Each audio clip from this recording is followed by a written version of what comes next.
Bueno, buenas tardes. Bienvenidos a esta actividad del Centro Cultural de la Biblioteca del Banco de la República. Y bueno, es un honor para nosotros estar hoy en esta sala acompañados de, yo diría que los mejores guionistas de cómic que hay en Colombia. Diría que él y junto a Pablo Guerra son como los guionistas más destacados de este oficio. Y bueno, genial que estén aquí con nosotros acompañándonos. Oscar Pantoja, él nació en Ipiales, pero creció en Bogotá. Y bueno, durante mucho tiempo, digamos, en los inicios de su juventud, pues se interesó mucho por la literatura, conoció los clásicos y digamos que se enamoró de la parte literaria. Su trabajo está encaminado entre la parte literaria, el cine, de, también estuvo estudiando cine algún tiempo, y los cómics. De pronto por ahí por los cómics fue que los conocimos los aficionados a las historietas, por esta gran novela gráfica que se llama Gabo y que fue premiada en Italia en el año 2015. Esta novela se publicó en el año 2013 y pues Oscar es muy juicioso y cada año publica mínimo un libro. Del 2013 para acá, pues cada año siempre le encuentra algún título. Entre sus títulos está, pues obviamente está de Gabo, que es una biografía, también está una de Juan Rulfo muy bella, y también ha escrito libros infantiles, además de novela, y también ha sido guionista y director de varios cortometrajes y varios mediometrajes.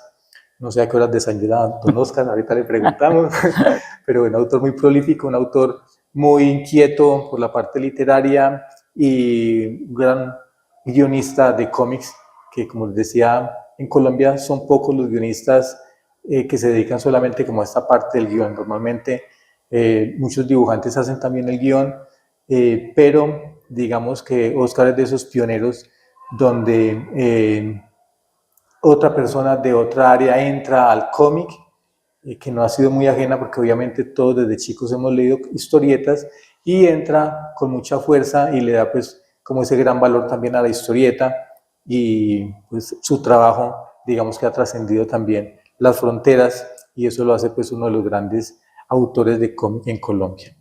Hoy nos va a acompañar con una charla muy interesante sobre La Vorágine, una adaptación que él hizo en 2016, creo que fue Oscar. Sí, 2016. 2016. Y bueno, bienvenido Oscar aquí a la sala múltiple del Banco de la República, que se vincula a nuestro evento que se llama Cómics Sin Fronteras, que ya lleva 24 años acá en la ciudad de Pereira, y pues agradecemos esa vinculación del área del Centro Cultural de la Biblioteca. Entonces, Oscar, bienvenido y que vuelva acá también muchas veces. Muchísimas gracias, muchas gracias.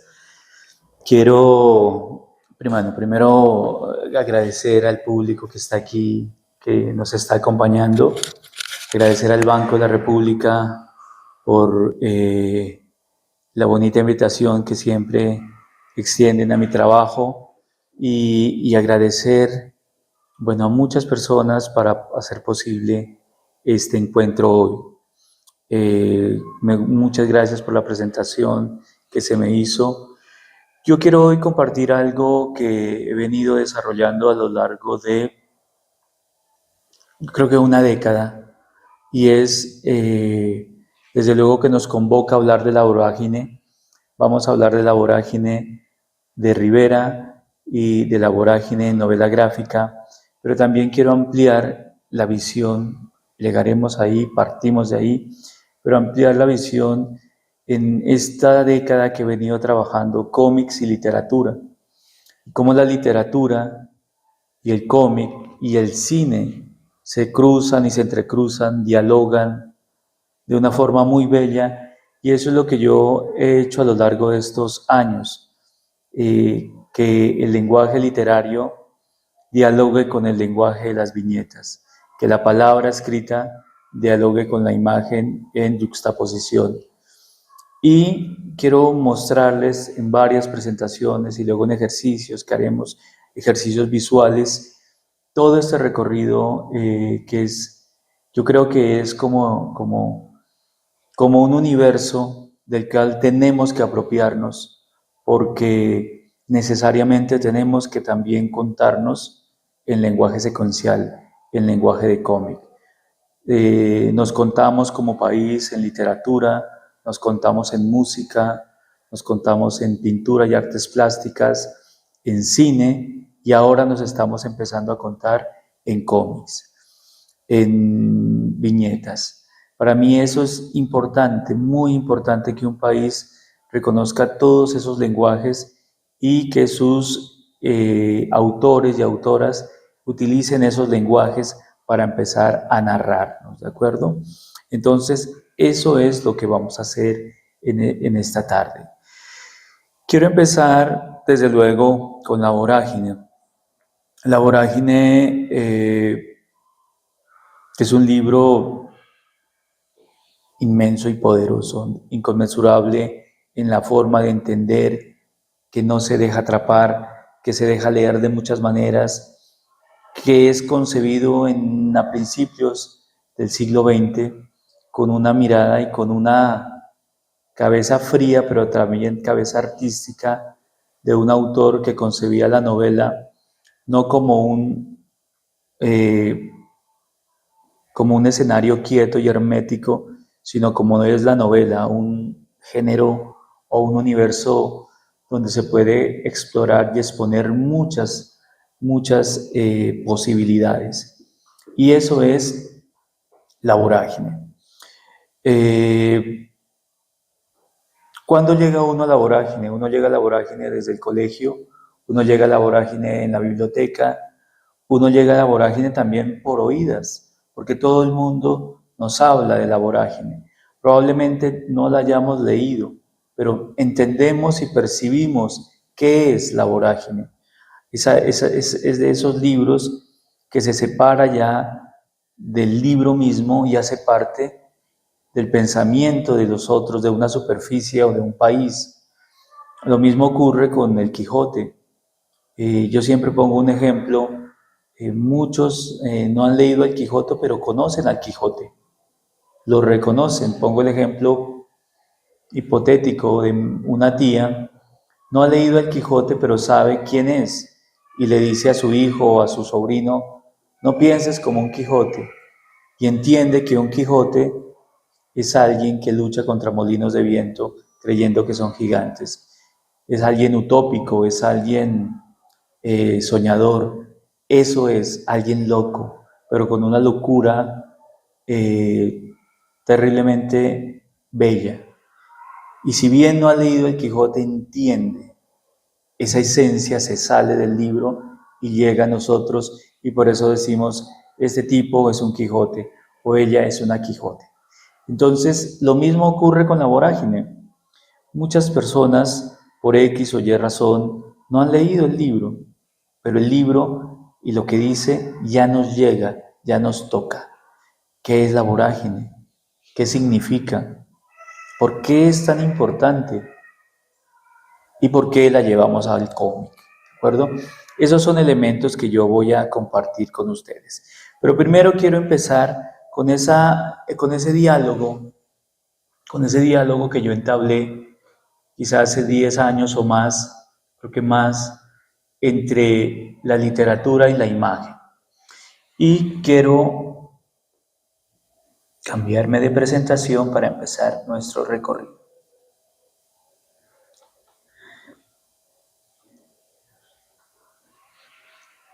Gabo y Rulfo. ¿Por qué me gusta la literatura? ¿Por qué me gusta leer libros? ¿Por qué me cautivé y me dejé llevar del universo de las historias? Voy a contarles rápidamente.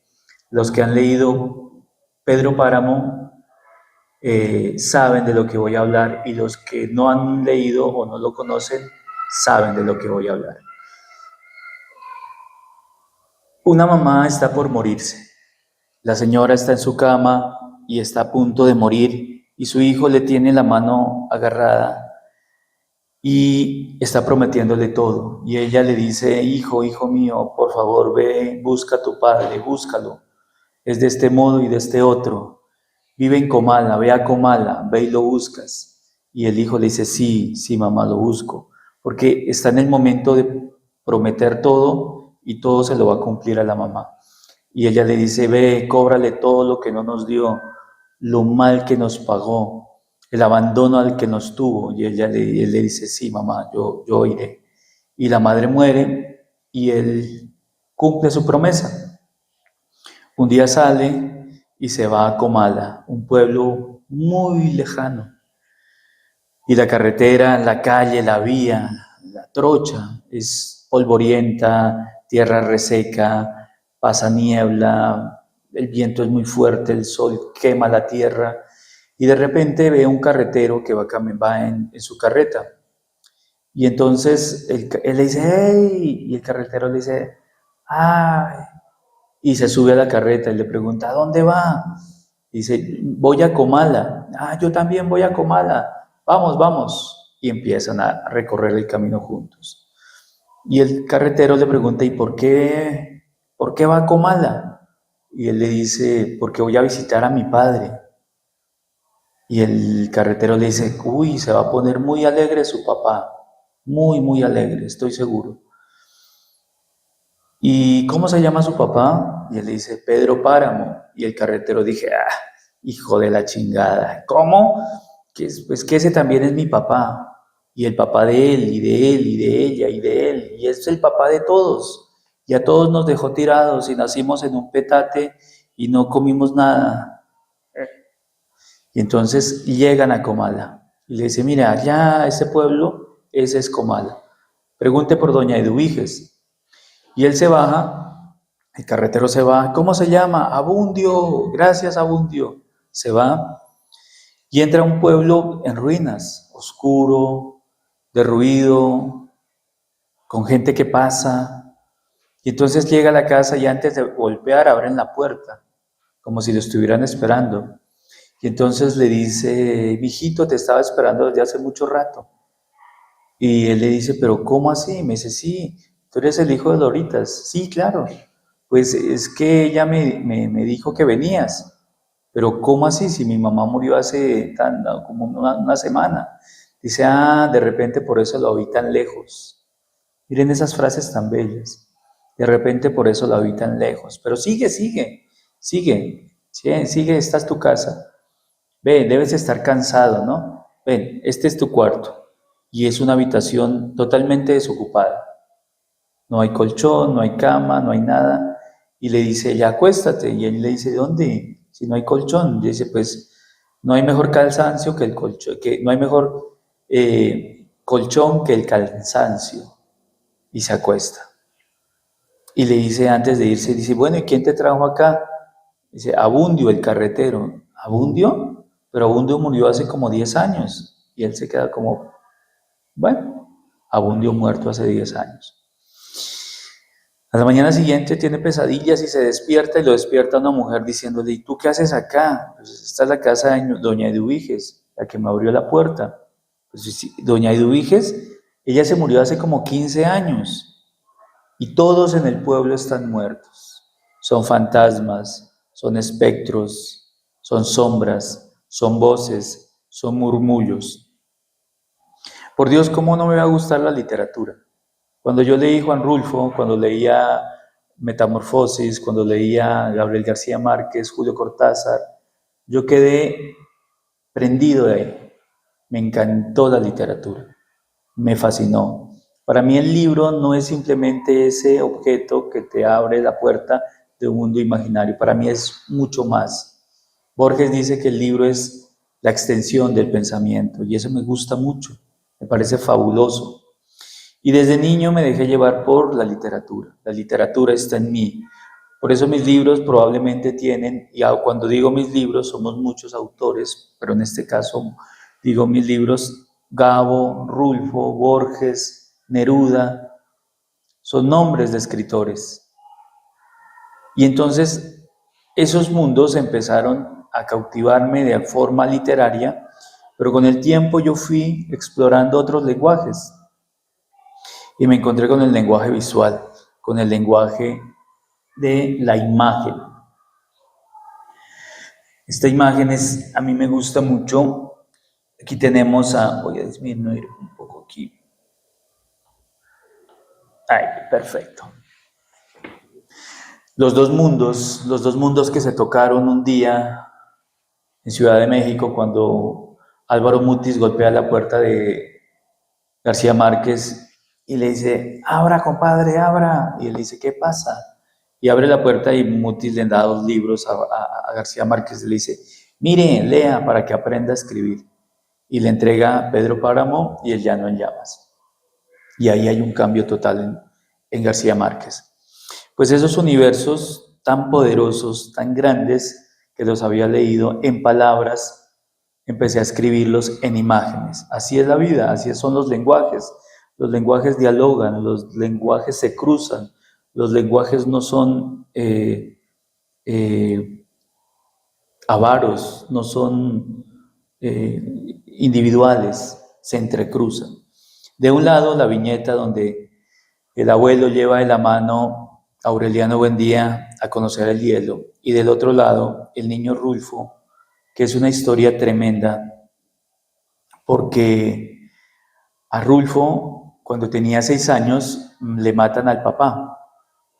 El papá tenía muchas fincas y había un vecino, un chico que le pasaba las vacas y se le comía el pasto a las vacas, y él le decía, no metas las vacas allá, no metas las vacas. Y él no le hacía caso y las metía hasta que llegó un día y lo golpeó.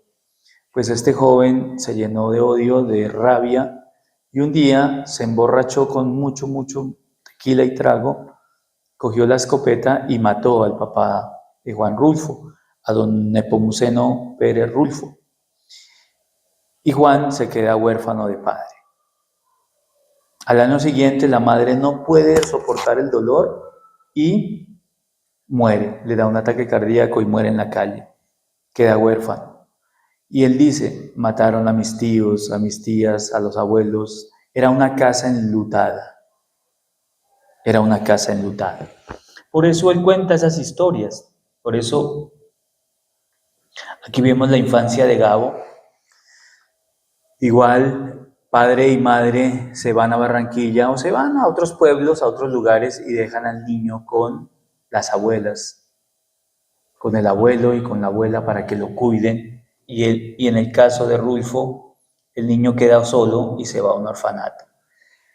Entonces toda esta literatura fabulosa, artística, empieza a dialogar en mí para poder llevarla a estos libros de viñetas. Estoy dando como la antesala para empezar luego a explorar la vorágine, porque quiero contar el contexto. Yo no quiero únicamente decir, mire, adaptamos un cómic de la vorágine, hicimos un cómic y ya no. Dar el contexto y entender por qué es importante narrarnos en imágenes igualmente. En esta viñeta vemos, es un doble página. En la viñeta de arriba, el joven le dispara al padre, el niño está en la parte de abajo, la sangre cae al niño, pero también cae a una brújula. Yo me inventé que el padre le regaló en uno de esos días fabulosos antes de que muriera, al niño le regaló una brújula. ¿Para qué le dan una brújula? ¿Para qué sirve una brújula? Para no perderse, para encontrar el norte, para ubicarse. Pues esta brújula se va a echar a perder y no va a encontrar destino. Ambos compartieron también situaciones sociales muy fuertes, la guerra de los 1000 días, las guerras cristeras, la última etapa de la Revolución Mexicana, los bandoleros.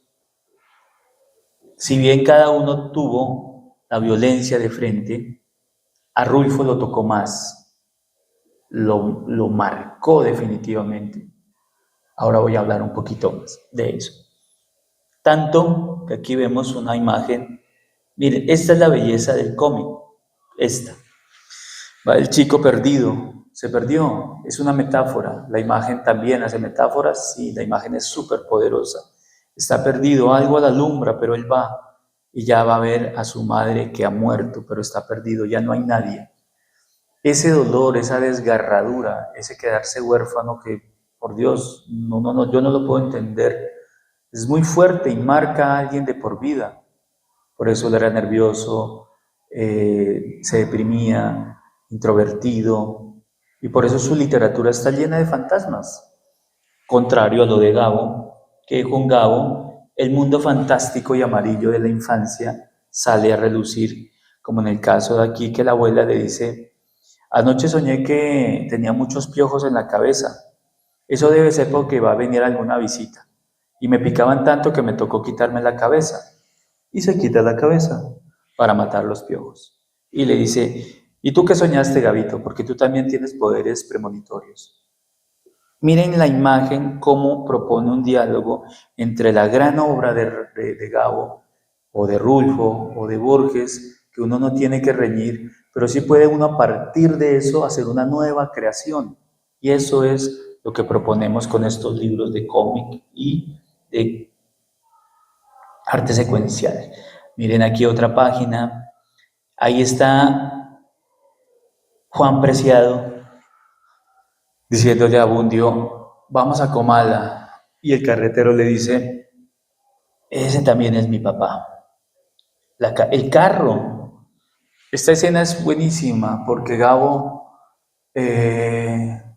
ganaba el premio eso con la mala hora y se ganó un dinero. Él vivía en México. Tenían deudas, tenían el arriendo. Él no estaba en un momento creativo muy bueno. La creatividad a veces es muy escasa y tenía que hacer unos trabajos que no le permitían sincronizar y le dan la plata. Y uno dice: bueno, ¿qué hago con la plata? Pues pago las deudas, alguna cosa. No, él compró un carro. Me encantan esas decisiones de las personas fuera del mundo, porque a veces eso nos ayuda a crear. Compró un carro. No, pero ¿cómo vas a comprar un carro si debes todo? Nos merecemos unas vacaciones. Y se van con el carro a las playas de Acapulco, y menos mal compró ese carro, porque cuando iba manejando, ¡pring!, se le viene la epifanía de cómo va a escribir 100 años de soledad, un libro con el que había cargado 20 años en su espalda, y se devuelve y escribe el libro. Entonces, todos estos universos son tan poderosos. Miren, por ejemplo, aquí está Juan Rulfo. Juan Rulfo un día va, compra un cuaderno de colegial, de colegio, y ahí empieza a escribir, pone Pedro Páramo, y empieza a escribir su historia. Una historia muy compleja. Cuando Juan Rulfo escribe Pedro Páramo, la crítica mexicana le dio duro, muy duro. Decían que ese señor no sabía escribir, que era un burro, imagínense. Un burro que había hecho sonar la flauta con un primer libro de cuentos, que no tenía ni idea de literatura, que esa novela estaba mal hecha, que era un puro desorden. Y los que no entendían la novela eran los críticos, porque lo que él trabajó fue una estructura fragmentada, como un rompecabezas que la mente va armando a medida que lee. Imagínense la sofisticación que propone, pero ellos no la entendían. Lo mismo también ocurrió con La Vorágine. Cuando escriben La Vorágine, Rivera escribe La Vorágine y llega a Bogotá, la clase intelectual bogotana, como siempre, lo recibió de mala gana, diciendo que esa novela era, primero que eso no se entendía, que era muy poética, y él en la segunda versión la edita, imagínense, que era muy poética, y que lo que contaba era de terror, que eso no lo creía nadie, cuando era cierto que estaban asesinando a 60,000 indígenas en el Amazonas. Eso. Entonces, estos universos que me acompañaron a mí de joven, todo este mundo de escritores, escritoras, historias, empezó a dialogar conmigo y creó una forma muy particular de poder proponerle historias a mis lectores, a nuestros lectores, ¿de acuerdo? Ahí es donde yo veo que la literatura es un arte de muchísimos años. Hablemos desde, no sé, desde el Quijote, 4 siglos, o vámonos más atrás, desde las 1001 noches, o vámonos más atrás, desde Gilgamesh. 20 siglos puliéndose, cada autor aporta al género, al lenguaje, cada uno hace eso. Yo la veo como una carrera de relevos, en el que alguien está aquí, hace lo que puede y llega al de atrás, coge el testimonio y sigue. Y en 20 siglos se ha sofisticado tanto que por eso leemos novelas que nos sorprenden y uno dice, Dios, esto es muy bueno, porque año tras año tras año alguien ha aportado. En comparación del cómic y el cine, que todos tienen 125 años, pues miren la literatura. Pero el cómic y el cine en 125 años ha logrado algo sorprendente, y es crear su propia gramática, su propia sintaxis, su propio lenguaje, y por eso son arte. El cómic es el noveno arte, el octavo es la fotografía, el séptimo es el cine, y de ahí para abajo tenemos literatura, música, pintura, arquitectura, teatro, son las artes. Que un arte se sepa defender y construir en 125 años es porque es muy bueno, pero también es porque es muy joven. ¿Y de dónde tomó? Del río de la literatura. Entonces la literatura siempre ha dialogado con nosotros, siempre está presente y siempre dialoga con nosotros. Esto es lo que me llevó un día a empezar a tomar las historias literarias, pero no llenarlas de muñequitos, porque el cómic no es llenar de muñequitos una obra, sino entender un lenguaje para que a través de las viñetas y el texto literario que hay ahí se pueda y se tenga otra experiencia de lectura, otra forma de lectura. ¿De acuerdo? Eso es. Muy bien. Miren aquí, Gabo en su estudio en Ciudad de México, con su máquina de escribir, Rulfo en su estudio también en Ciudad de México, pasando su cuaderno donde escribió Pedro Páramo. Todos los ríos para mí confluían en algo muy interesante. Por eso yo creo que estos libros o esta propuesta no sale del azar ni de, llamémosla, una idea tremendamente mercantil, y hagamos los libros de ellos para ver. No, es mi vida. Toda mi vida me he movido a lo largo de los libros, alrededor de los libros. Y eso es lo que he podido hacer en este tiempo. Muy bien, vamos contando, vamos charlando, porque eso es lo que me gusta hacer. Antes de entrar a la vorágine, yo les propongo un juego. Les voy a mostrar un libro, ya vamos a hablar del autor, donde hay palabras y hay imágenes. Las palabras y las imágenes nos cuentan la historia, ¿de acuerdo? Pero en este caso, ¿yo qué hice? Quité las imágenes y dejé las palabras, para explicar que las palabras siguen contándonos historias, pero con las imágenes se unen y logran un tejido fabuloso, fabuloso. Les voy a leer este cuento. Mucha atención. Dice la palabra como diseño. Esta historia se llama En la barriga de papá. Vemos la imagen. Ahí ya está bien, perfecta.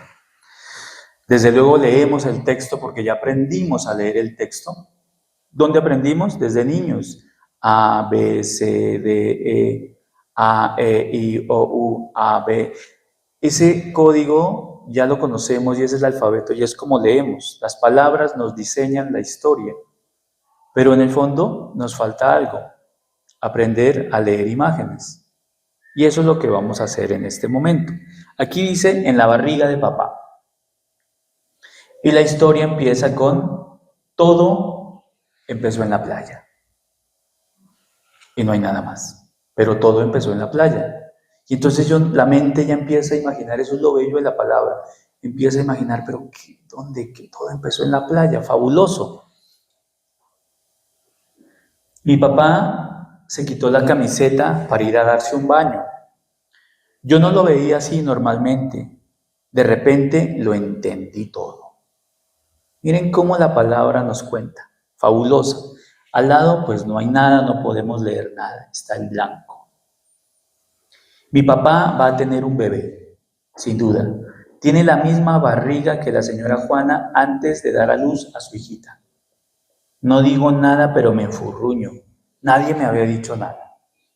O sea, ya estamos viendo a el personaje ya lo estamos vislumbrando, las palabras, las oraciones ya nos están diciendo quién es. Todavía no sabemos si es un niño o una niña, pero es un chiquitín o una chiquitina. Ya lo sabemos, pero nos falta.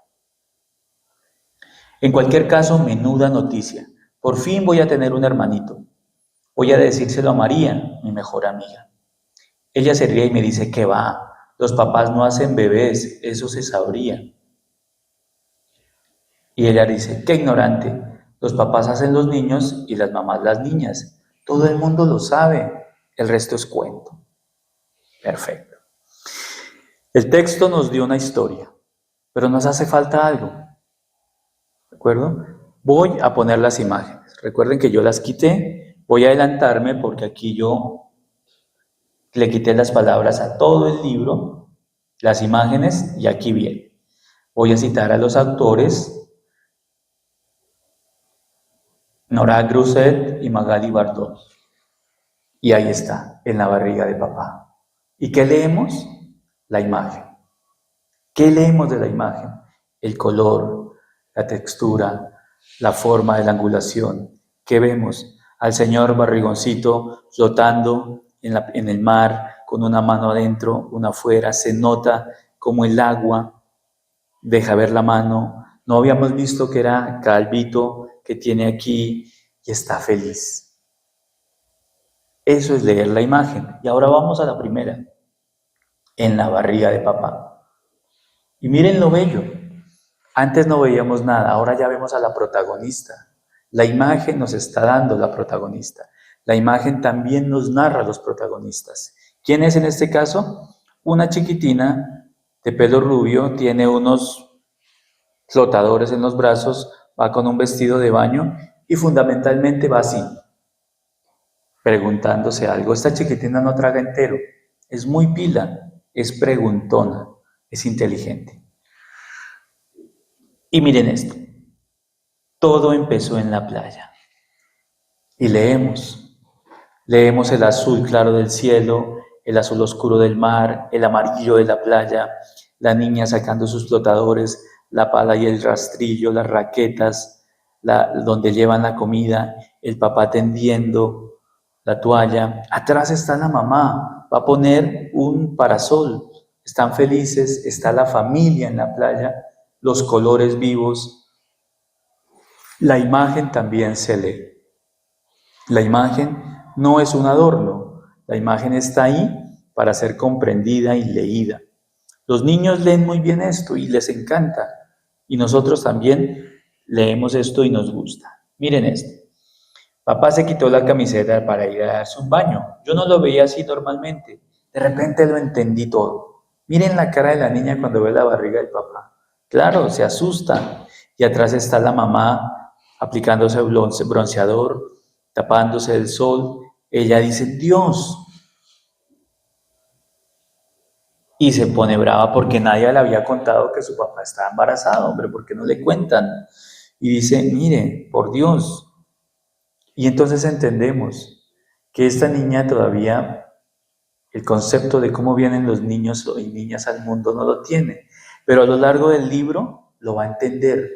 No va a ser la cigüeña, ella cree que los papás, como las mamás, quedan embarazados. Y sí, ahora sabemos que sí, ¿de acuerdo? Y entonces miren la imagen, lo que nos da, las huellas en la arena, el papá ya está allá, el azul del cielo se refleja en el azul cuando revuelve el agua. Eso, hacerlo en imagen es muy complicado. Hay un artista detrás de eso haciendo esto, ¿de acuerdo? Como está la mamá bronceándose. Miren la imagen de la amiga. El gesto que hace la amiga es que, ¿cómo se le ocurre? ¿Cómo van a ser los papás los niños? Eso no se puede. Y ustedes van a ver la imagen que viene a continuación y es fabulosa, porque ahí es donde la imagen y la palabra se conjugan para hacer otro tipo de lectura, proponer otro texto. Miren esto. ¡Qué ignorante! Los papás hacen los niños y las mamás las niñas. Todo el mundo lo sabe, el resto es cuento. Y ustedes ven la imagen, ¿qué tienen las mamás en la barriga? Niñas. ¿Y los papás? Claro, el resto es cuento. Pues así, de esta manera yo me dejé también cautivar por las imágenes. Las imágenes y la literatura y las imágenes son muy amigas, son íntimamente amigas. Y entonces eso es lo bello, eso es lo fundamental y eso es lo que quiero compartirles hoy. Este cuentico es muy bello, repito. Luego llegan a la casa y entonces alguien patea una pelota y la niña se tira como tengan cuidado, ¿no ven que mi papá está embarazado? Y el señor ve a una señora que tiene helado y dice, mi papá tiene antojos, vamos, denle un helado. Hasta que la mamá le dice, ¿qué te pasa? Estás muy extraña. ¿Pero por qué no me habían dicho que mi papá está embarazado? Y ella le dice, no, ven te cuento. Y le explica. Y a través de una historia infantil se abre el camino del entendimiento de cómo llega un niño a la vida, con imágenes y con palabras. ¿De acuerdo? Muy bien. Bueno, vamos a ir abriendo presentaciones porque esta tarde está interesante. Me gusta mucho compartir todo esto porque vamos a abrir esto. Ya vamos a entrar en la vorágine, no se preocupen. Primero quiero compartir cómo llegué a la imagen, ya les compartí cómo llegué a la literatura. No soy de Bogotá, yo llegué a Bogotá a los 6 años. Mi padre y mi madre metieron todas las cosas en un camión y a Bogotá. Allá llegamos. Y ahí empecé a hacer mi información. Pero lo que más me encantaba, qué bueno decir esto, primera vez que lo voy a decir, era cuando descubrí la biblioteca, porque yo estudiaba en el centro de Bogotá, y llegaba a la Luis Ángel Arango, al Banco de la República. Y ahí estaban las cabinas donde uno leía. Y los cómics, pues los teníamos en el barrio, en las tiendas colgados, y ahí leíamos. O sea, sí, hay la relación, siempre está en nosotros esa relación. Voy a explicarles un poco que me gusta mucho esta presentación. La otra era muy juguetona, esta es igualmente juguetona, pero explicarles cómo se lee la imagen, ¿de acuerdo?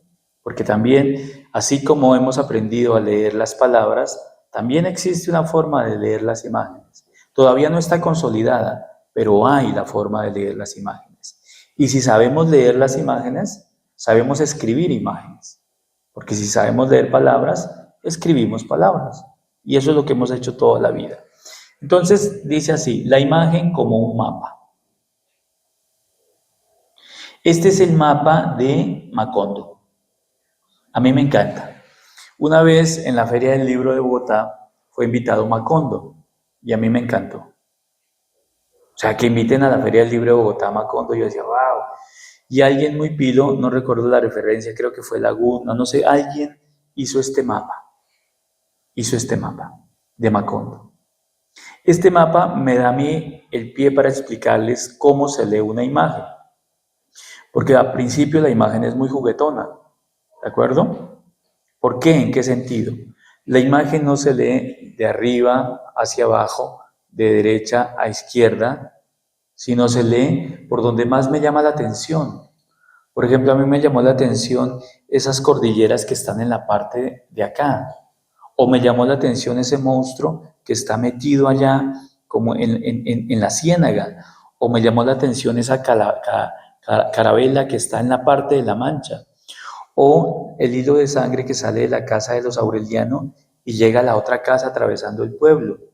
Uno lee la imagen por donde le llama la atención, ¿de acuerdo? Es como una pulsión, es un mapa para ir descubriendo. No es así, sino que se lee de otra forma. Este texto lo tomé de una revista chilena, de un estudio chileno que se llama Ver para Leer. Me parece fabuloso porque explica la imagen y el libro álbum. Pero de la imagen dice esto. Durante mucho tiempo la lectura de la imagen ha sido relegada a un segundo plano. Y es cierto, siempre hemos pensado que la imagen es como un acompañante. Y la vemos siempre por debajo del hombro. Cuando dibujamos en el colegio, lo primero que aprendemos a hacer es dibujar. Es bellísimo. Y después nos dicen, no, deje eso, tiene que aprender a escribir y a sumar. Y uno, pero yo quiero dibujar. No. O le dicen, su dibujo está muy feo. Y uno dice, pero Y es que acaso, ¿quién dijo que los dibujos tienen que ser bonitos? Tienen que ser de todos. O sea, eso es lo bello, ¿de acuerdo? Eso es fundamental. Entonces, siempre se tuvo en cuenta que primero estaba el texto escrito y sí, es tremendamente importante para nuestras vidas, pero también el texto en imagen, el texto visual, es muy importante. Si no, no se hubieran hecho las cavernas, el arte rupestre, la pintura medieval, el arte del Renacimiento, todo es con imágenes. Que ahora las imágenes están en una exageración y en un afán, pero la imagen bien contada es fabulosa. Y no contamos con un vocabulario ni con una conciencia tan desarrollada para comprender las imágenes. Todavía estamos construyendo el alfabeto para leer las imágenes. El alfabeto para leer los textos ya están, las palabras, pero para leer las imágenes aún no. Y eso es muy importante. Entonces, esta imagen es muy bella y muy compleja. Es un salón y hay muchos personajes. ¿Por dónde empiezo a leerla? Por donde ustedes quieran. Miren, yo podría, a mí me gusta mucho este chiquitín que está en la parte de abajo con ese avión. ¿Quién es? ¿Qué hace allá? O esa señora de blanco misteriosa que se hace, está ahí comiendo. O el detective que se hace que no es detective, pero es detective. O ese señor que está ahí como si fuera un pirata. O es más, la señora que sube con la vianda de comidas. O hasta el lorito que está ahí. ¿De acuerdo? La imagen, alguien la piensa y la hace, igual que un texto, para que nosotros juguemos y entremos en ese ritmo que hay ahí. Entonces, esto es muy bello. Recuerdan que les conté de Pedro Páramo, ¿no? Hay una cosa muy bella, lo digo. Juan Rulfo eh, perdió a su familia, su padre, madre, con su hermano tuvieron que ir a un orfanato y crecieron y se defendieron en la vida y salieron adelante y él logró hacer la novela más fabulosa de Latinoamérica y de las mejores del mundo. Pero solo escribió 2 libros. Un libro de cuentos que se llama El llano en llamas, que es lindísimo, por favor léanlo, donde la voz del campo, la voz campesina, la voz de la gente. Hay un cuento que se llama No oyes ladrar a los perros y dice, Justino, ve y diles que por favor no me maten. Ve, Justino, diles que por caridad no me maten. Y el otro le dice, yo que voy a ir, de a buenas me matan a mí también. No, ve y diles, no, que ahí hay un coronel que no quiere saber nada de ti. Y es un lenguaje tan hermoso que uno dice, wow, ese es el libro de cuentos. La novela del Pedro Páramo ya se las conté. Y escribió un guión cinematográfico que luego se convirtió en una novela, que la hicieron en Colombia, ustedes la recuerdan, El Gallo de Oro. Esos 3 libros los logró él. Y no pudo escribir más, no porque no haya querido, sino porque en el fondo su angustia y su forma de ver el mundo ya no querían más, pero se volvió fotógrafo. Fue un gran fotógrafo. Hizo textos visuales, fotografías hermosas, pero también fue director del Museo Antropológico, pero también fue guionista. Entonces miren todo lo que fue y la gente le decía, ay, escribe más. A veces somos injustos con las personas, nos legan unas cosas fabulosas y uno dice, no, dame más, te necesito más. No, ya lo logró. Aquí, a un lado, está una página de su novela. Desde luego, hay que leerla leyendo las palabras. Vine a Comala porque me dijeron que acá vivía mi padre, un tal Pedro Páramo. Mi madre me lo dijo. Y al lado está una fotografía que hizo él.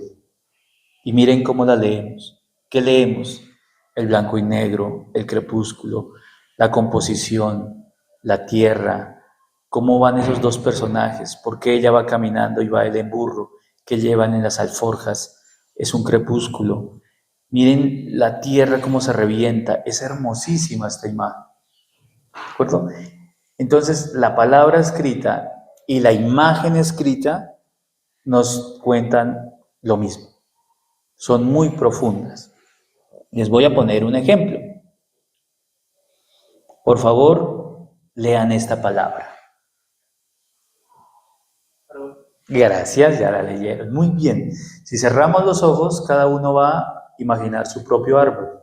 El árbol que está cerca a tu casa, el que quedaba en la abuela, en el parque, el árbol de la última salida al campo. Cada uno tiene su árbol propio. Por eso el texto escrito es tan bello, porque te permite imaginar y es tu propio árbol. Y cuando eso es el poder de la imaginación, ¿no? De la fantasía, de imaginar el árbol. Ya sabemos que la palabra árbol me remite a la imagen árbol, pero esa imagen árbol es mi propio árbol que yo me lo invento. Pero ahora les voy a decir que por favor lean la imagen árbol.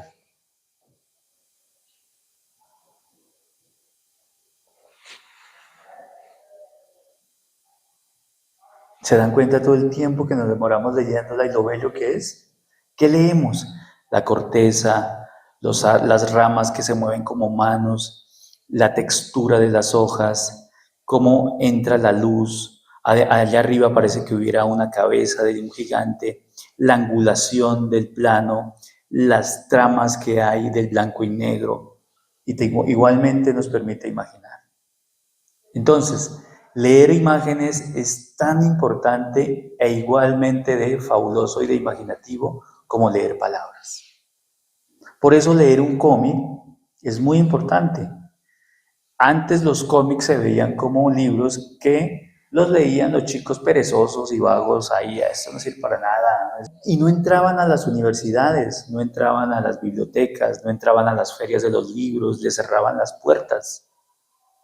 Lentamente, mire el Banco de la República, invitándonos a todos nosotros, sus autores, porque yo hablo por José Luis Jiménez, por Tatiana Córdoba, por Felipe Camargo, por Nicolás Castel, por todos ellos.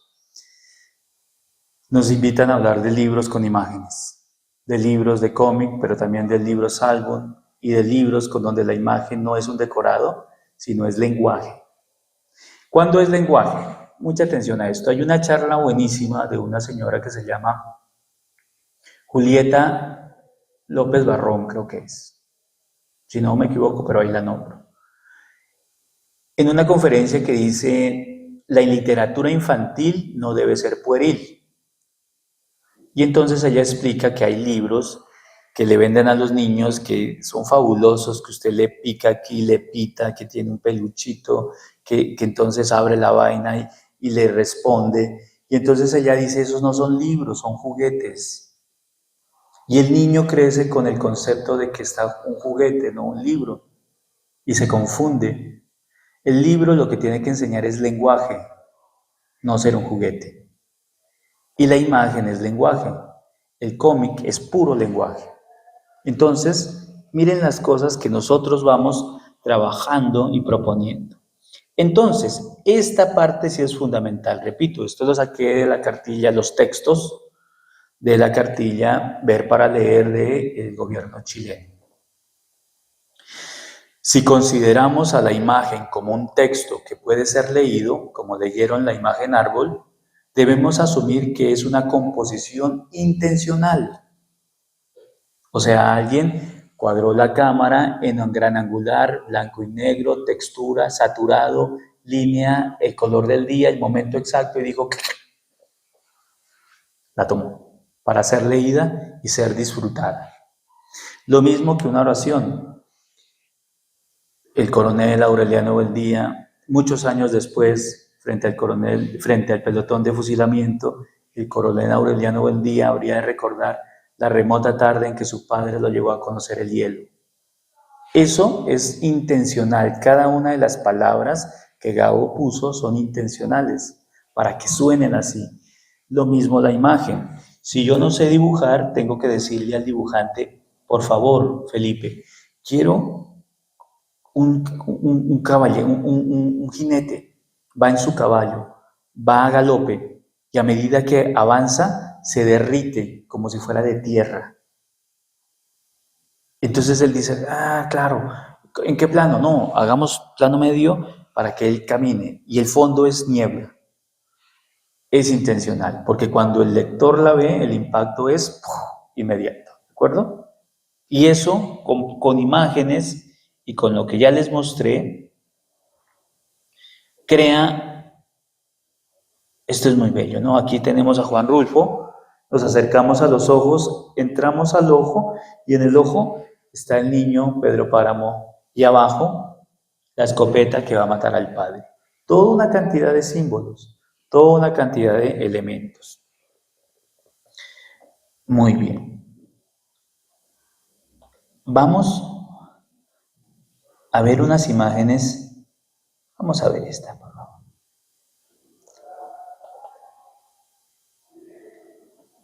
Perfecto.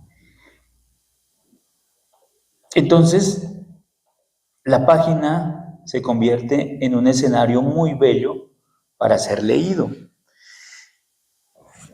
Y cuando utilizamos las oraciones, cada oración me conforma un párrafo, cada párrafo me conforma una cuartilla y en la página yo tengo una idea de lo que el escritor me dijo. Lo mismo ocurre con las páginas del cómic. Alguien plantea cómo dibujarlas. Por ejemplo, en este caso, son 4 viñetas horizontales donde un chico está ya escondido, viene corriendo, le quita el bolso a la señora, sale, se lo arranca y sale, la cabeza se sale de la página y miren a dónde pasa. Hay otras de esta manera, silentes. Miren esta tan bella. Voy a disminuir un poquito aquí para poder ver mejor. Es que se vuelve muy pequeño. Ahí, yo creo que ahí funciona. Miren.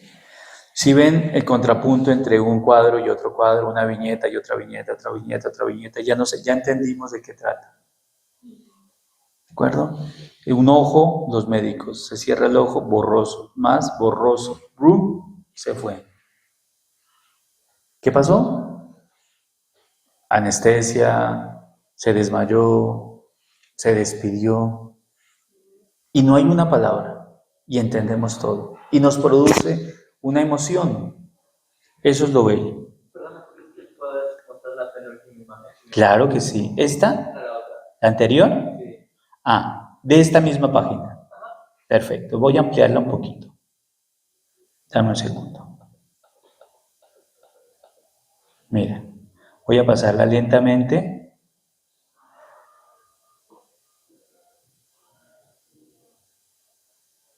Miren lo bello que es. Obvio, así como un gran escritor se demora una semana haciendo una página escrita, detallándola, quitándole adjetivos, quitándolo todo. Lo mismo un dibujante se demora una semana haciendo esta página. ¿Cómo? Diseñando la línea a todo el momento, pensando cómo va a comunicar la emoción. Es exactamente lo mismo. Si nosotros seguimos viendo, miren esta que les muestro a continuación. Esta no, voy a pasarme esta que viene aquí. Hay imágenes metafóricas hermosas que están puestas en las novelas gráficas para ser leídas y disfrutadas y también analizadas. Esta imagen es una metáfora, una gran metáfora. ¿De qué? De la vida. ¿Qué nos da? Un reloj de arena. ¿Quién está arriba? Un bebé. ¿Qué cae? La arena. ¿Qué construye? A un anciano. El tiempo, la vida. Hermoso. ¿De acuerdo? Y este lenguaje, pues es el que nosotros escribimos todo el tiempo y queremos llevarle a ustedes. ¿De acuerdo? Eso es lo que buscamos siempre. Quiero empezar entonces con la vorágine, ¿les parece? Volvamos a la vorágine. Quería explicar todo esto, faltan unas presentaciones, pero luego las hacemos ahora. Pero quería dar toda esta vuelta para explicarles qué es la imagen, cómo llegamos a ella, cómo llegamos a un cómic. Muy bien. Voy a proponerles algo y primero ver un poquito el libro. Aquí está. Estaba una tarde en mi apartamento en Bogotá y ¿qué hace un escritor? Bueno, su trabajo ¿cuál es? Contar historias. Entonces yo siempre ando buscando historias. Pero mi vida personal pues no es muy emocionante, o sea, no soy como Hemingway ni todos estos señores que van a un lado, van a la guerra, se devuelven y todo eso. No, yo vivo en un apartamento en Bogotá y trato de no salir de ahí porque he tratado de encontrar como una calma y un equilibrio en mi apartamento. Bogotá afuera es un caos. Y un día he construido una biblioteca que me encanta. Cada vez le pongo libros, ya tengo tantos que a veces uno dice, Dios, mi compañera me dice, hay muchos libros, pero son bonitos, me encantan. Y un día cogí una de las joyas de la literatura colombiana que tiene tapa dura, que es azul oscuro, y la volteé y dije, decía La Vorágine. Y yo dije, ¡ah! ¿Y por qué no hacemos esto en cómic? ¡Tan! Ahí empezó todo. Ahí empezó todo. Buscando las historias, trabajando un lenguaje, no sabía. Claro, me emocioné y dije, ¿cómo La Vorágine en cómic? ¿Cómo no? Pero después es cómo hacemos el cómic, ¿de acuerdo?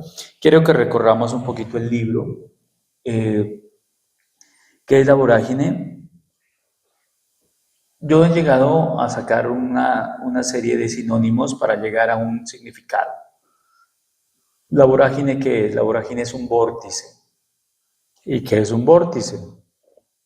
Algo que te jala, que te envuelve. Un vórtice es un caos. La vorágine es caos. Y Rivera le pone caos a lo que vio. ¿Y qué vio? Colombia. O sea, Colombia es un caos. Es una novela tan importante que es de nuestros primeros ADNs en el arte literario que nos dice qué somos como colombianos. Nos define. No en vano muchos escritores dicen, esta es la mejor novela. Yo no estoy en eso de que es la mejor o no. Yo estoy en que esa novela es tremendamente importante para nosotros porque nos cuenta algo realmente poderoso, ¿de acuerdo? Primero voy a leerles, vamos a ver la imagen, por ejemplo, entrar a la selva oscura. Entramos a esta selva, miren la trama que hay ahí, la manigua que está ahí, las sombras que salen como de la selva, pero también del agua, el agua que se mueve como cebra, y empezamos a entrar en el libro. Cuando uno hace un libro, desde luego, todos los detalles son valiosos. Por ejemplo, si yo voy a ampliar la fuente de La Vorágine, el texto es un vórtice. La misma palabra se vuelve una imagen. ¿Sí ven? Y eso es bello también, entender el texto mismo, la palabra. En Oriente, en Asia, en China, los textos son imágenes. Por eso ellos tienen 1000 años de cómic, 1000 años de manga. Y lo construyen así. Y es bellísimo. Voy a disminuir y seguimos recorriendo el libro.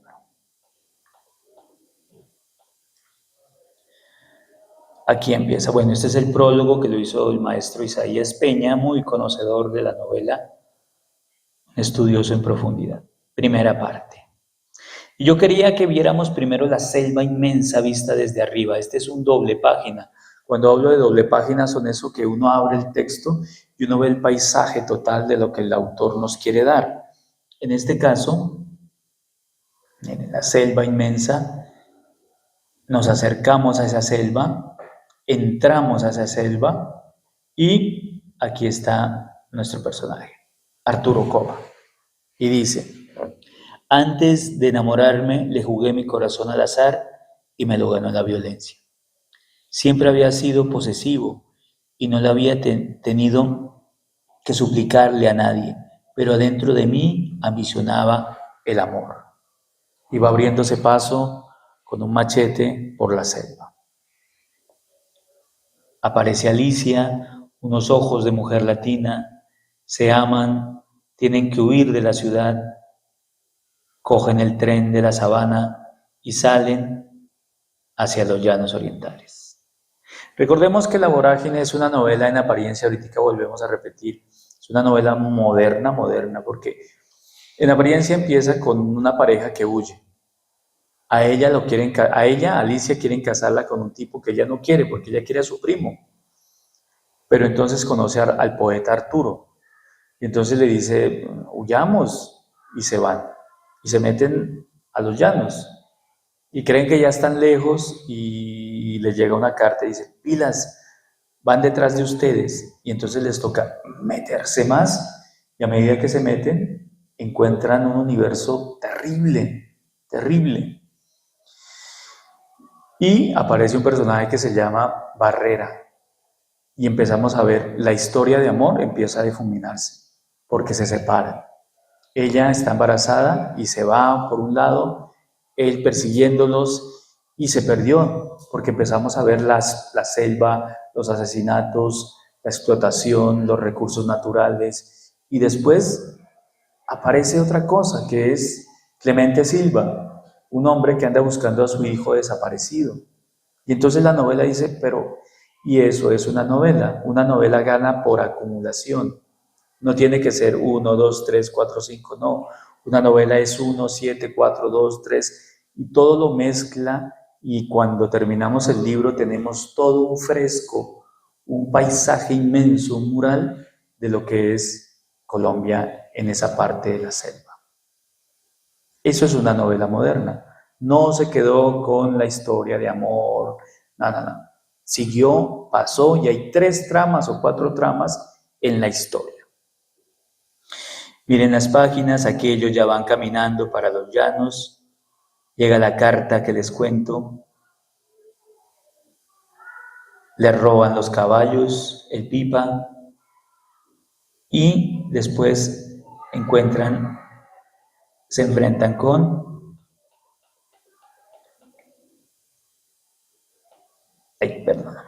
la selva.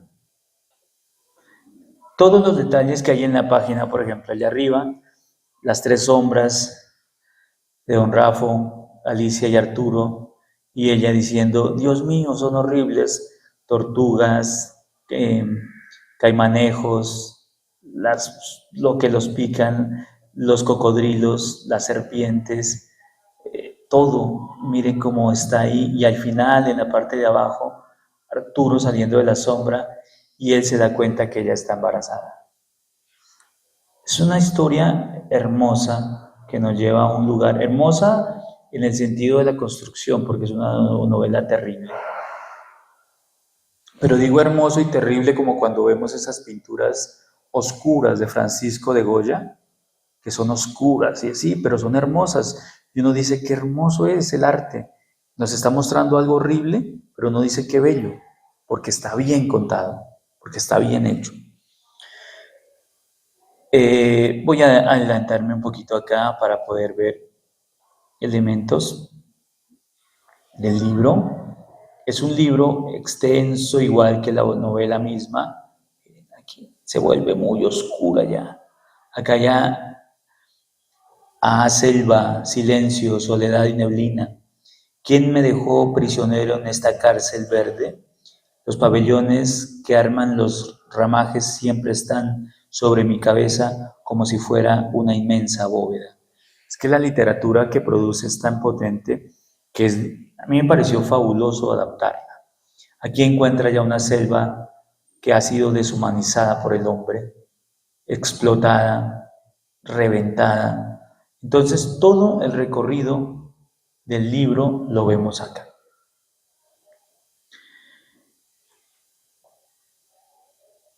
Aquí voy a mostrarles el estudio que se hace para llegar a hacer la novela.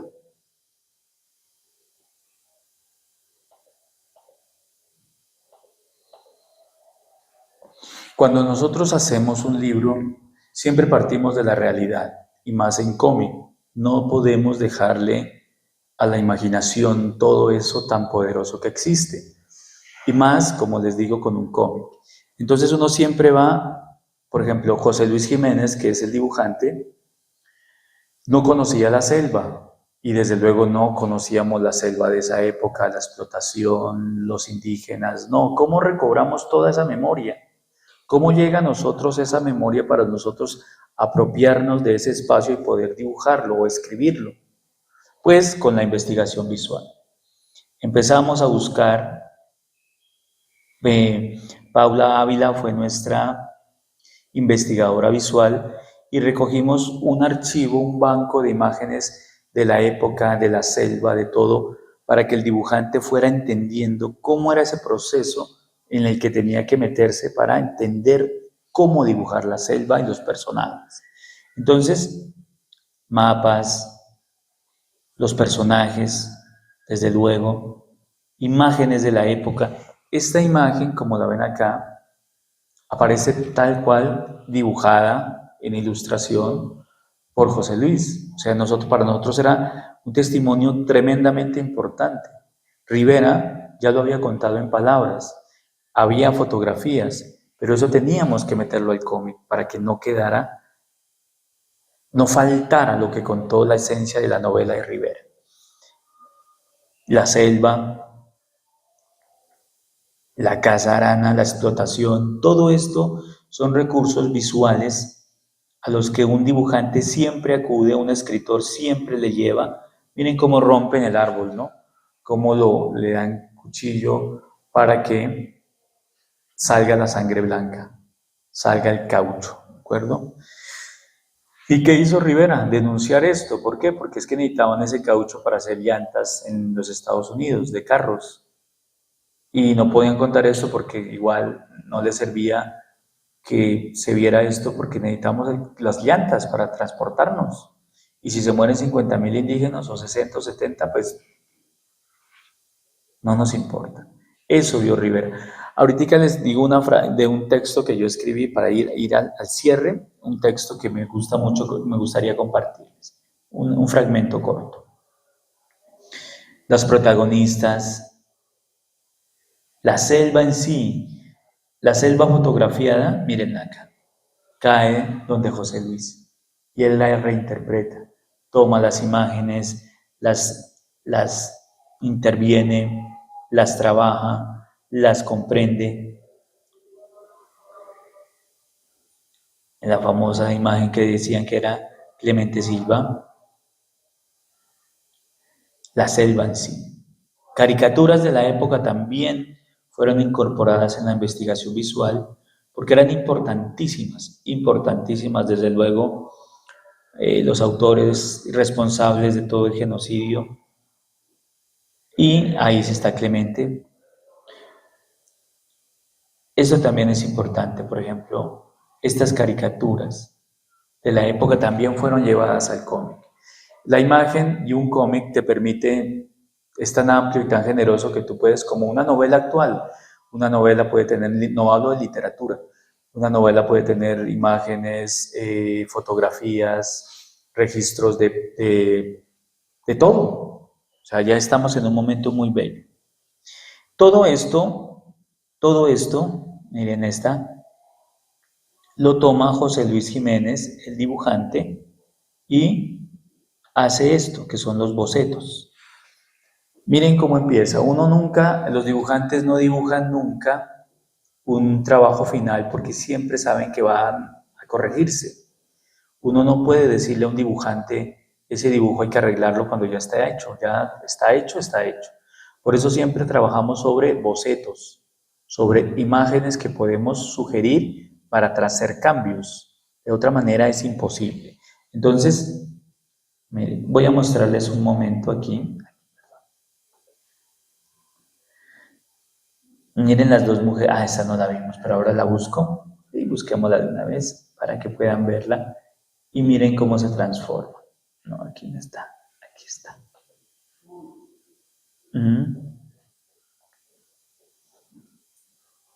Esta es una imagen muy bella y les voy a explicar como el génesis un poquito de ella. Aquí ya la vamos a encontrar. Un segundo, por favor. Ya vienen. La idea era que yo quería que, bueno, les voy a explicar esta. A mí me encanta esta imagen porque, esta página, porque si nosotros leemos las imágenes que están en el marco, no son un adorno, también nos narran. Una botella de trago cae, riega y se va por este lado, están bebiendo trago, rompe la botella, se agarran a pelear, se agarran hasta matarse el trago emborracha y mata y vuelve y retroalimenta y vuelve y retroalimenta. Eso lo hizo Will Eisner, que es uno de los padres del cómic, o de los que construyó mucho la gramática del cómic en términos modernos, como un Orson Welles del cómic, y quería también que el texto permaneciera ahí. Y la página que quiero mostrarle de las dos mujeres es esta. Bien. Del pelo de ellas sale selva, árboles, pájaros. Si nosotros acercamos la imagen, eso es. Se están viendo frente a frente Alicia y la niña Griselda. Y lo bello es que todo eso empieza así. Así empieza. Como un juego. Nos sentábamos a dibujar, José Luis dibujaba, hacía los bocetos. Todo esto es el inicio de un libro que luego llegará a las manos del lector pensado de la mejor forma. Que el lector lo lea y saque sus conclusiones ya es el trabajo del lector. Miren, aquí vemos texto que es el guión. Y ya para ir cerrando ahorita, para compartir algo, voy a mostrar esa parte del guión. Entonces aquí vemos el guión y este es el trabajo que lentamente durante 1 año y medio hicimos desde el momento, yo cogí el libro y cuando tuve la idea, lo primero que hice fue sentarme a leerla una vez, otra vez y otra vez por pedazos, saltaba acá, para entender qué era lo que Rivera nos quería decir y no perder en la adaptación y no ir en la embarrar y hacer algo feo y no contar la historia de Rivera porque es tremendamente poderosa. Entonces por eso tiene que leerse tantas veces el texto y pensar. Ahí me gasté como 6 meses. Hasta que ya tuve como más o menos las cosas y dije ya, sé por dónde ir a hacer la adaptación. A partir de ahí viene el dibujante, escribo el guión, que son otros 6 meses, viene el dibujante, que es 1 año, o sea, imagínense, pues es como 2 años construyendo un libro, sin empezar a pensar que luego pues hay que imprimirlo. Y este es el ejercicio de taller que yo siempre les muestro para socializar cómo es que hago mis guiones. Entonces, la página en blanco. Siempre para el escritor o la escritora la página en blanco es el universo el reto que tiene al frente. A veces cuando no tenemos nada, la página en blanco nos pica los ojos y nos manda a la nevera a buscar un sándwich o una gaseosa o a dar una vuelta porque no sabemos qué poner ahí. Es muy difícil, muy difícil. Por eso hay que primero pensar la historia antes de sentarse a la página en blanco, planificarla, hacer una estructura.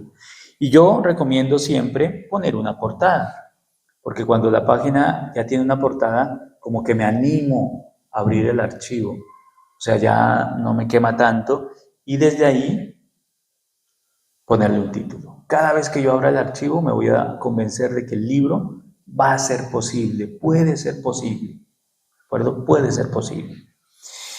De nuevo, la página en blanco. En la adaptación yo puse unas epígrafes que no están en la vorágine.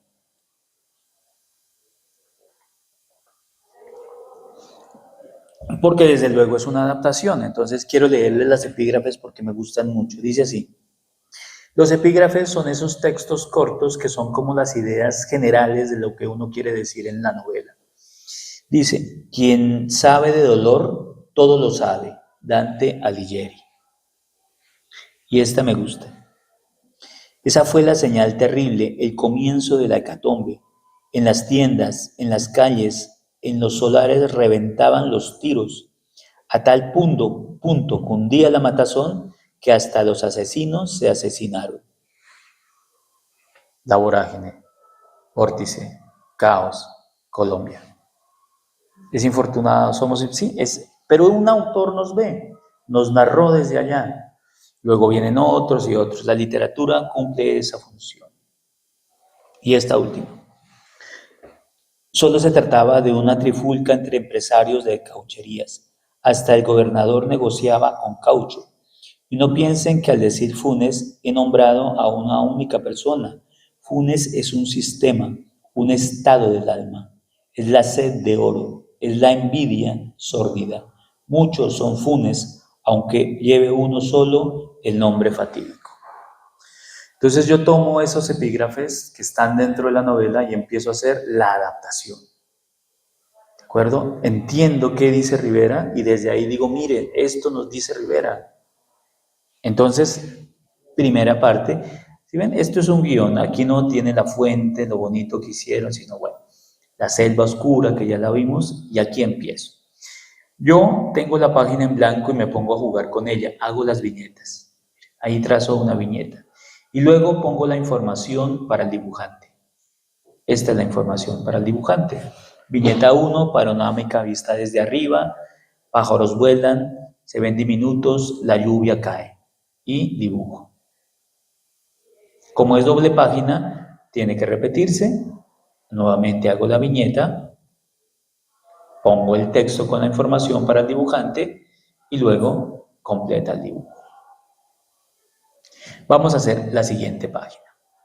Página en blanco, es como el mito de Sísifo, el escritor es como el mito de Sísifo, va, sube la piedra y se cae, va, sube la piedra y se cae, pero así hay que hacerlo, la vida es así, no nos podemos rendir. Una viñeta en medio y otra acá. ¿Quién me dice cómo hacer las viñetas? Nadie. Cada uno tiene su propio ritmo, su propia respiración. No hay una plantilla en internet, no hay nada de eso. Es como cuando uno escribe un cuento. ¿Quién le dice cómo poner las palabras? Nadie, solo tú o tú. Por eso cada cuento es distinto al otro. Lo mismo con el cómic. Yo trabajo en PowerPoint. Entonces yo ahí pongo como yo sienta el ritmo. Lo que sí hay que hacer es leer mucho cómic para ver cómo pongo yo los paneles influenciado por otras personas. Mire, aquí están dos. Y pongo, nos acercamos a esa selva y ponemos al dibujante. Perdón, entramos a esa selva. Y ahí está. 1 y 2. Siguiente página. Aquí nuevamente se aparece el protagonista. Entonces yo lo quería ver de página entera porque es el que va a narrar primero la novela.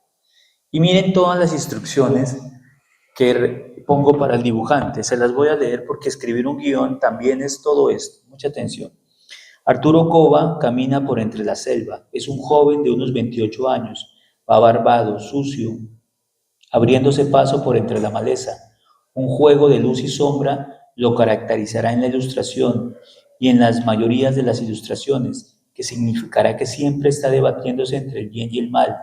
En esta ilustración, la sombra la agarra desde el piso de la selva y también en la parte de su rostro, mientras camina, sombra que significa oscuridad total. Todas esas descripciones hay que dárselas porque el dibujante las necesita para hacer su trabajo.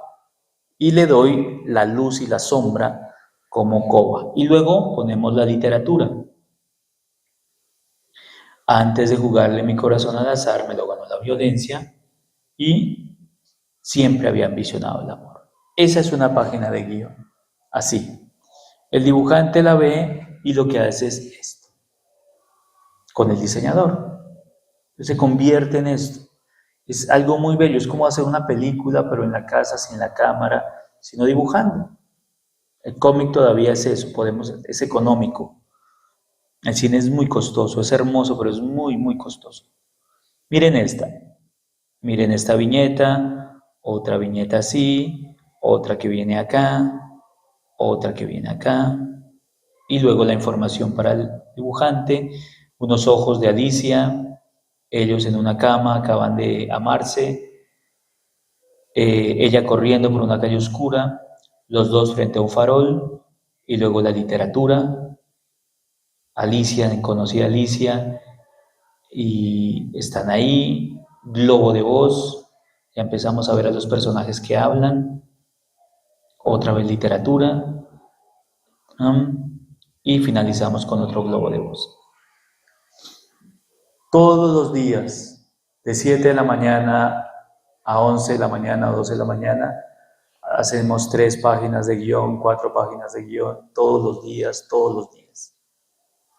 Ese es el oficio, o sea, no es algo que se saca, no, es como un trabajo que tú tienes. Yo escribo en la mañana porque mi cerebro está despejado. Ya en la tarde y en la noche ya no puedo, ya agotado. Leo, veo una película, hablo con los amigos, salimos a cine con mi pareja, en fin. Pero en la mañana estoy tranquilo, estoy fresco, puedo pensar. La tarde ya no. Y esto queda así. Boom. Si se dan cuenta, José Luis cortó el marquito de allá y dejó la luz la noche completa. Y uno dice, perfecto. Ya empiezan los aportes del ilustrador. No, Oscar, hagamos esta viñeta así, yo, perfecto. No, es el diálogo entre la imagen y el texto literario. Es un diálogo. Y la última, para cerrar, nuevamente página gigante. Y huyamos. Tren de la sabana, ellos huyen. Perfecto. Entonces, de esta manera es que mi mundo gira en torno de los libros, de las novelas, de la literatura, de la imagen, de la secuencia, de la viñeta y del cine, porque en realidad, en serio, me gusta muchísimo, muchísimo. Quiero abrir este documento aquí para compartir el texto que les prometí. Este documento salió en la Feria del Libro de Medellín. Es un texto muy interesante. Yo escribí un ensayo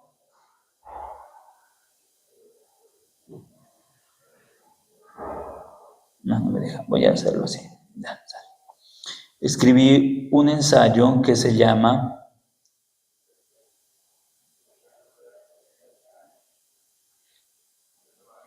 ¿Cómo se llama la charla de hoy? De la prosa de Rivera al arte secuencial. ¿Qué es el arte secuencial? El cómic. ¿Por qué se le llama arte secuencial? Porque Will Eisner, la persona que yo les digo, que empezó a poner toda la complejidad en el lenguaje, le llamó arte secuencial. ¿Por qué? Porque en cómic, en Brasil no se llama cómic, le dicen cuadriños, los cuadriños. En España no le dicen cómic, se llaman los tebeos. En Argentina y México tampoco, le dicen las historietas. Entonces, para unificar el lenguaje le dijeron cómic, que es lo mismo, es exactamente lo mismo. Aquí yo trato de explicar el proceso creativo que tuve. Cuando uno está creando una obra, su mente es emocional, está en el conflicto de los personajes, en lo que le ocurre a ellos, está creando la historia, es emocional, es tremendamente emocional. Entonces, cuando ocurre esto, uno no puede explicar cómo está haciendo eso, ¿de acuerdo? Cuando pasa el tiempo, puedo sentarme y decir, ya me acuerdo, voy a escribir un ensayo sobre cómo hice eso, porque ya está mi pensamiento racional actuando, ¿de acuerdo? Entonces, es un ensayo muy interesante, yo lo considero muy interesante desde mi punto de vista para mí, porque logro explicar cómo fue que ocurrió. Pero ¿a dónde voy a esto? Para dar paso a preguntas, por favor alístenlas, ya vamos a mirarlas y a tratar de resolverlas. Voy a leer este fragmento que me gusta. Siempre lo leo, me encanta. Hay un escritor que se llama William Faulkner, es un escritor norteamericano que escribió en el Mississippi unas novelas fabulosas, hermosas, hermosas. Influyó a toda la literatura latinoamericana. García Márquez, Onetti, en fin, la mayoría, todos, Vargas Llosa, todos. Y él dice lo siguiente, recuerdo una frase de William Faulkner, para volver a Rivera, porque me encanta esto. Lo que hace la literatura es lo mismo que una cerilla, que un fósforo en medio de un campo en mitad de la noche. Una cerilla, un fósforo no iluminan apenas nada, pero nos permite ver cuánta oscuridad hay alrededor. Rivera hizo eso, fue a la selva y prendió un fósforo y vio toda esa oscuridad que había alrededor. Vio el genocidio de los indígenas, la explotación, la violencia, la ambición y la contó en la vorágine. Eso es fabuloso. Yo considero que la literatura ve las llagas, las heridas ocultas de una sociedad, aquellas que no se dejan ver o que están en la profundidad, y se las enseña a los lectores.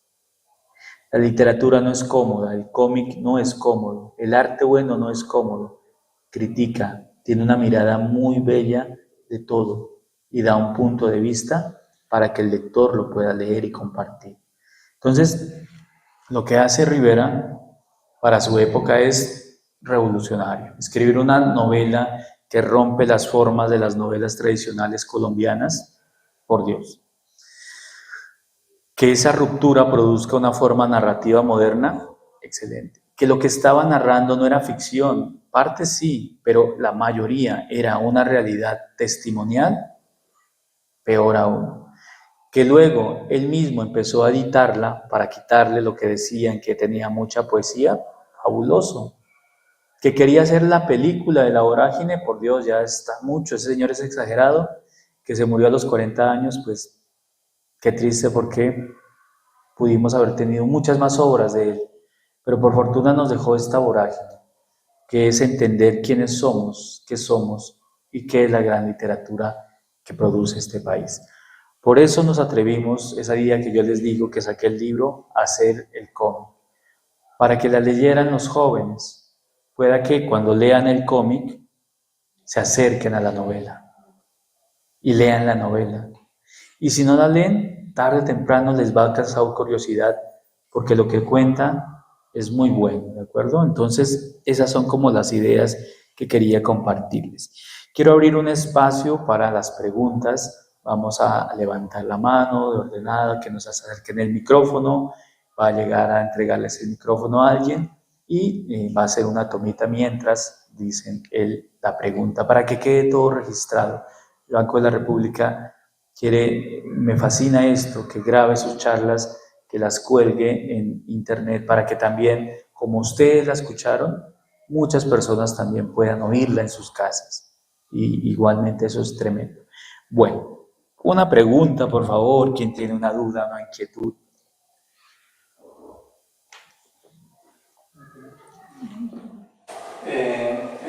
No sé si quedó claro durante la presentación, de pronto no escuché.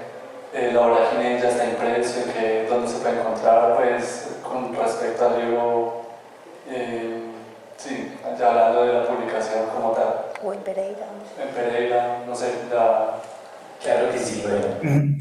La novela está editada por una editorial pequeña, se llama Resplandor Editores, es una editorial independiente, pequeña, con distribución en librerías. A veces es complicado conseguirla, pero uno escribe a la página y la envían. Yo traje una, ahorita la miras, por favor, le quitamos el plástico, y para ver la forma como está, ¿de acuerdo? Es esa, pero el libro ya está publicado, salió hace 5 años y ha recorrido ya bastantes lugares de Colombia, está en las bibliotecas, está en muchos lugares, en colegios, donde muchas personas se acercan a leerla, ¿de acuerdo? Entonces ahí está, ahí está. Igual, y de igual forma también otros de mis libros, como los que tuviste, Gabo, Rulfo, Tumaco, Cómbita, esos están en las librerías y también en la biblioteca. Puedes estudiarlos aquí en la biblioteca. Yo sé que el Banco de la República, por fortuna, siempre se preocupa de hacer pedidos y ahí están los libros. Otra pregunta, por favor. Muchas gracias. Bueno, buenas tardes. Yo te quisiera hacer una pregunta un poco capciosa.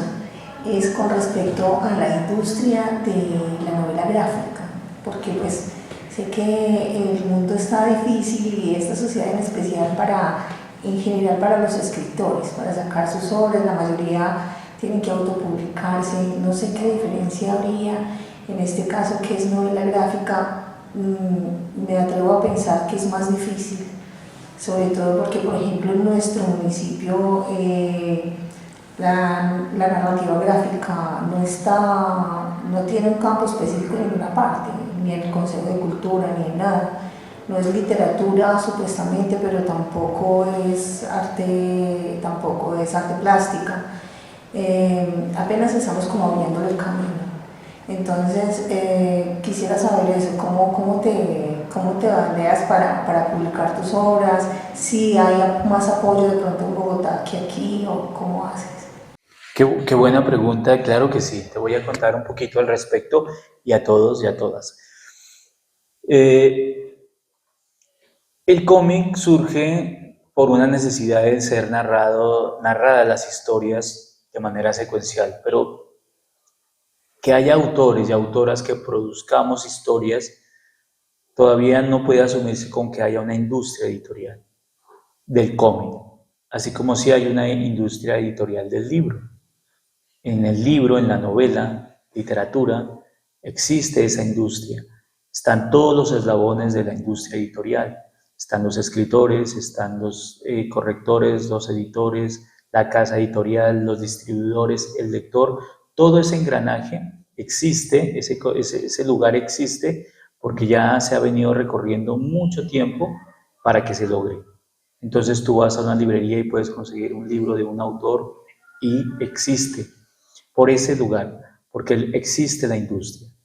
Todavía el cómic como industria no existe, se está haciendo. Hay creadores independientes, editoriales independientes, apuestas independientes, pero todavía no ha tomado esa fuerza, ese escenario que se empiece a tomar en la sociedad. ¿Por qué? Como te diste cuenta, estamos entendiendo y explicando y diciendo a la gente la importancia de leer la imagen, la misma que se lee con un texto. Entonces, todavía existe esa, llamémosla, subestimación sobre el cómic, que es para chicos, que no. Entonces, para que exista industria tienen que existir todos esos eslabones de la cadena del libro.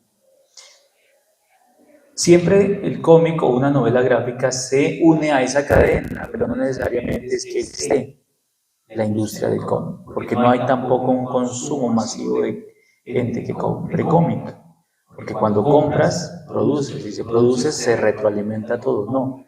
El esfuerzo que hacen las bibliotecas, los bancos, todo esto que nosotros no estamos de comprarlos, es para empezar a difundir el lenguaje. Tarde o temprano vendrá una industria, ojalá, la esperamos.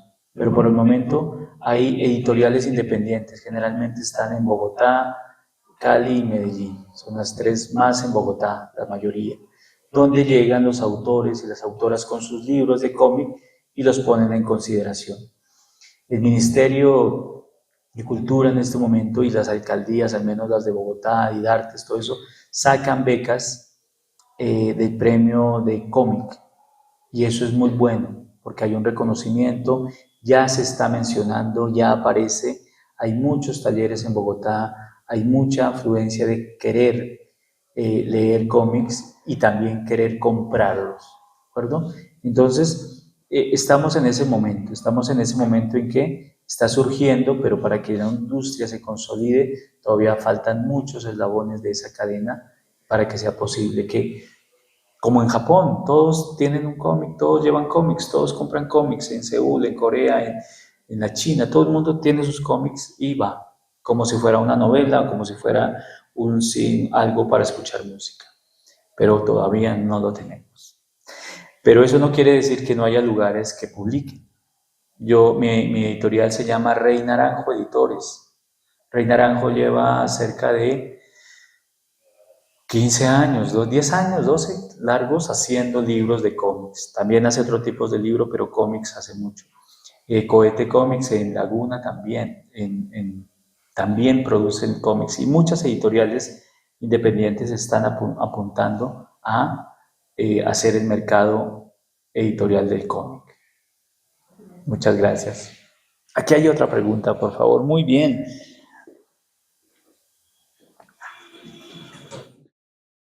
¿Qué género literario de cómics se vende más? ¿Y cuáles son sus clientes potenciales?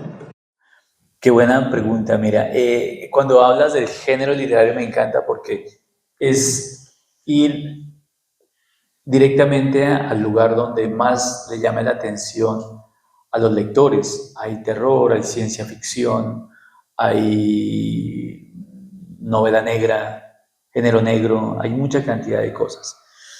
Yo pensaría que en Colombia todavía no hay géneros, géneros dentro del cómic. A veces hacemos una historia en ciencia ficción, a veces hacemos biopics, que son los que yo hago, o historias de vida de personas, o libros. Por ejemplo, quiero mostrarte de pronto este libro que sí me gusta mucho y que yo sé que, ¿dónde se me perdió el mouse? Ya, ya aparece. Donde yo se perdió. Voy a escapar aquí. Entendí, claro, es que se desactivó la pantalla. Bueno, yo te cuento. Escribí una serie de libros infantiles en cómic que tienen lugares en Colombia. Uno se llama Tumaco, Cómbita y Kazuka. Son libros infantiles, también juveniles. ¿Cuál es su característica? Son libros sin palabras, son libros silentes. Son libros que solo te muestran imágenes y a través de esas imágenes tú vas construyendo la historia. Cuando hicimos esas historias, nunca nos propusimos escribir sobre un género, pero de repente estábamos abriendo una forma, que es la aventura. Cada uno de estos chicos recorre una aventura para lograr un objetivo. Entonces, Tumaco quiere ser futbolista, pero no tiene guayos. Y esa es la aventura que tiene que emprender para llegar allá. Cómbita, en un lugar donde hay muchas bicicletas, ella no puede montar en bicicleta porque se enreda, se cae. Tiene que aprender para romper ese reto y empieza la aventura. Y en Kazuka, una niña no tiene agua en su casa y tiene que salir por agua en un galón y esa aventura ruda se convierte en otra cosa. Entonces el género de la aventura en el cómic veo que le gusta muchísimo a los lectores porque el libro siempre lo piden. O sea, estamos en esas mediciones, o sea, por instinto vamos viendo cómo vemos un género. No tenemos un género clave, por ejemplo, cómic de terror, industria del terror, no lo hay, o de ciencia ficción. Aparece un título, el de Pablo Guerra y Henry Díaz, dos Aldos de ciencia ficción, y ganó un premio en Japón, y es muy bien. Pero no abundan todos los géneros. Como te digo, en mi caso, el de la aventura, con estos cómics para niños y niñas, les gusta mucho y de verdad funciona. ¿Y por qué son sin palabras? Hay un festival en Lampedusa, Italia, que se llama Libros Silentes del Mundo, donde llegan todos los libros sin palabras a concursar. ¿Por qué no tienen palabras? Porque hay lugares en el mundo donde hay niños y niñas que no se han alfabetizado, que son analfabetos, o abuelos, o abuelas, o padres.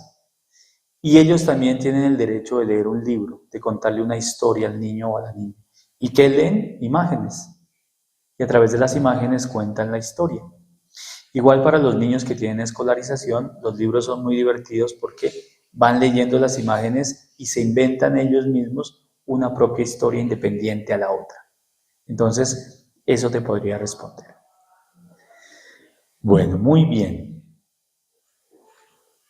Bueno, entonces vamos a la última pregunta porque ya creo que nos tenemos que terminar la sesión. Gracias. No puedo preguntar, agradecer.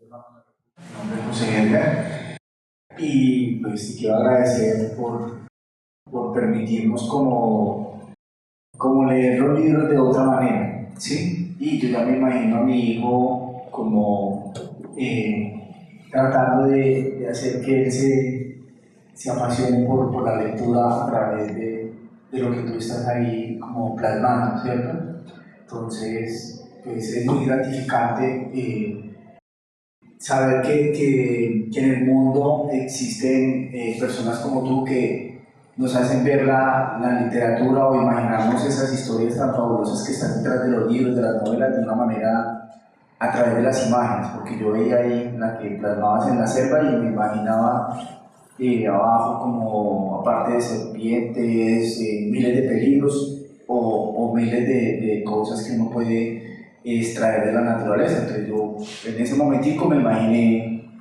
un león, un tigre y también bananas, cosas que no podría imaginar. O sea, es un mundo maravilloso, ¿sí? Entonces te quería agradecer y por estar acá, por compartirnos todo lo que tú haces y muchísimas gracias, de verdad.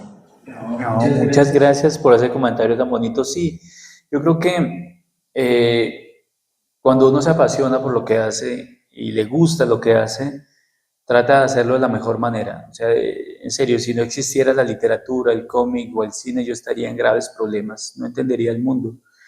Me parece que el arte en este momento humaniza al ser humano.